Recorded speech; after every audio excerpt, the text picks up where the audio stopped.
Fran, I guess what changed? I mean, it seemed like it was 38-15, nothing could go your way, and then just flipped it like right away.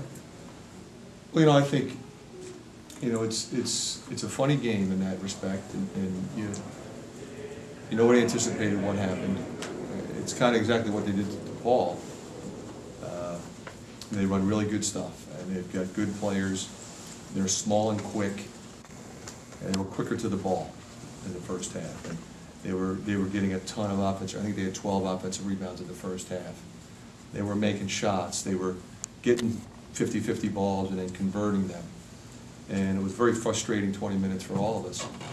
And there's a couple ways to look at it. You can go in and you can start ranting and raving and challenging guys that way, but my experience over the years, and I'm not going to say that I've never done that, I've done that, but it just didn't seem that would work tonight for me.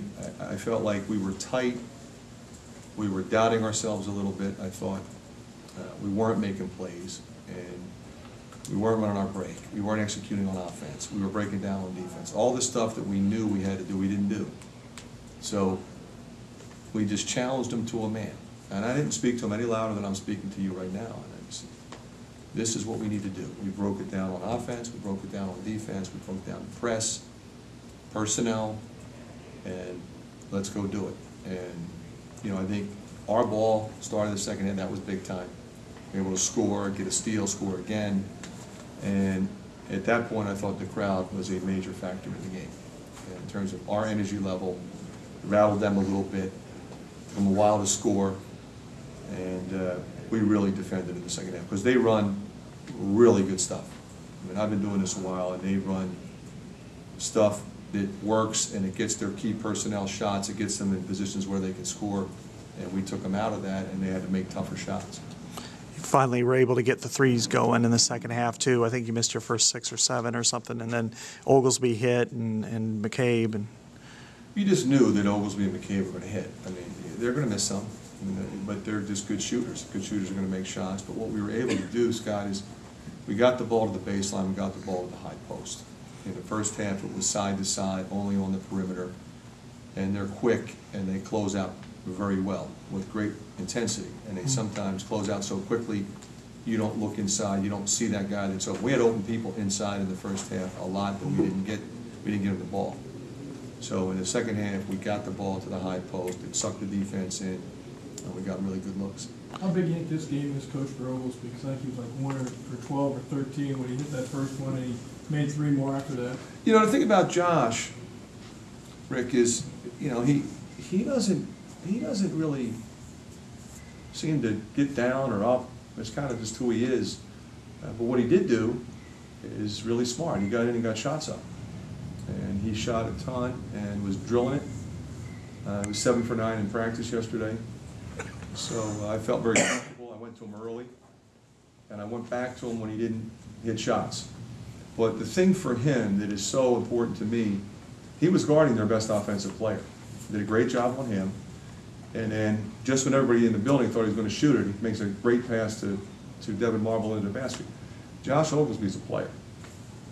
Devin had kind of been slow, but then steal layup, and then that huge 3 on the elbow. Is that kind of indicative of why you expect so much from him this year?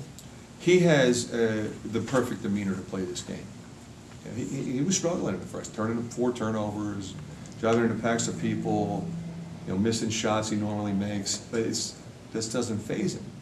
He'll go make a play defensively, he'll get a rebound, he'll make a runner, he'll hit a 3, and he just has tremendous confidence in himself. Did you feel that Adam really helped spark that comeback second half? He played with a huge amount of energy to start the second half. He was absolutely spectacular. He was out with 2 fouls, and he watched it with great frustration, as we all did, and really was determined to impact the game. I went back to him, and he's getting putbacks, he's keeping it alive, he's playing unbelievable defense, he's staying down on shot fakes when the small ones are trying to get him off his feet, and it was just really intelligent. he really had a sense of energy under the basket as well, defending 5 of 6 from the field, maybe the best player on the court at the time when you needed him the most. Well, yeah, no question about it. I mean, he seemed like he made every shot, made 2 huge free throws when we really needed him. And we had 6 blocks in the second half and a lot more contests. And that's how you win 47-18. the second half score. What did Woodbury say to you when he came off the floor? He seemed like he got you to smile. He got everybody going. It seemed. Well, he made the 2 free. He was really excited about making the free throws. He said, "All day, coach, all day."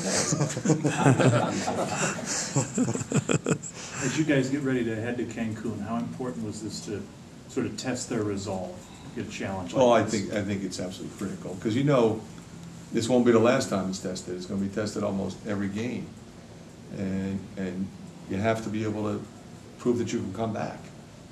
You're going to get behind. You got to come back. You can't rattle. You got to understand what's necessary. Now, I think we can't fall down 23 a lot. I think a big play in the game was the foul in the last play of the first half. Josh makes 3 free throws, cuts it to 20, gets him going a little bit. So, I mean, I think it's a learning experience, but we don't want to be in a situation like that again. We need to come back again. We don't want to spot anybody 23. Last year, about this time of year last year, you had a few of these games like that went the other way for you. This year, you're able to put it together. Is it just the makeup of the team at this point, the maturity of it? Or? Well, I think maturity, Scott, I think you're right. I think that's a big part of it. I think we have a lot more weapons. We can tweak lineups. We can make sure that we have fresh legs out there. I mean, when Zach was really playing well in the first part of the second half, last year I would have left him in. I took him out. He was exhausted. Aaron White, same thing. So they were able to go back in. And then when we put Mel in, he played with energy. And I put Eric May in when Josh was playing so well, because I knew he could guard Landis. And I just have a lot more options to go to when I know I need a stop, or I know I need somebody to go against the zone. And everybody so far has been really good in accepting those roles. How important was that defense second half, Randy, going into this tournament? I mean, there's a belief system now. They saw what defense can do for them. Well, it's amazing, Rick, because what it did, it changed our complete confidence level at the other end. When you're locking up defensively, you're getting stop after stop after stop, and they're rattled, and they can't run their stuff. Now you have that much more confidence at the other end. All of a sudden, we're making plays that we weren't making in the first half. Yeah.